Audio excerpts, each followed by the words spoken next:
Gikumpirma sa inahan nga nalubong na ang 2 anyos nga batang si alias Nino kaniadtong Pebrero 2 human mamatay dungan sa nahitabo nga sunog sa Purok 13 Carcon Village, Barangay Lagaw, Jansan. Matod ni Rowena, grabe nga kaguol ang ilahang gibati gumikan sa kalit nga kamatayon sa iyahang anak.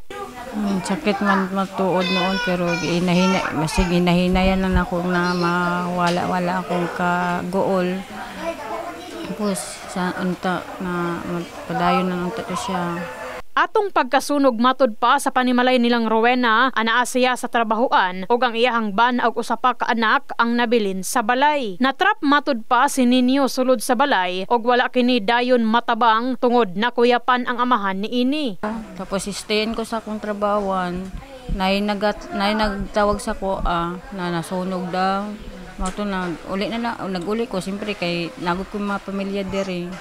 Mato ni ulit na timing po to na ko na wala akong mister na hospital man po.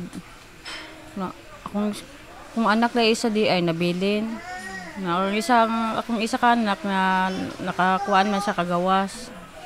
Mato na pagkuan sa mga tao sa mga silingan dili naman daw nila makaya na kuan da kagawas akong anak isa kay dagko naman ang kalayo.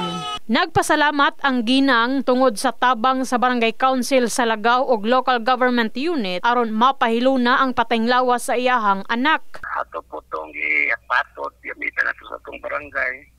So, doon na napasa itong bata. So, continue man ang support sa barangay sa mga hingtugdang pamilya? Continue man. In the heart of changing lives, kini sa Brigada Enami Mugpon, sa Brigada News Jansan. Brigada News!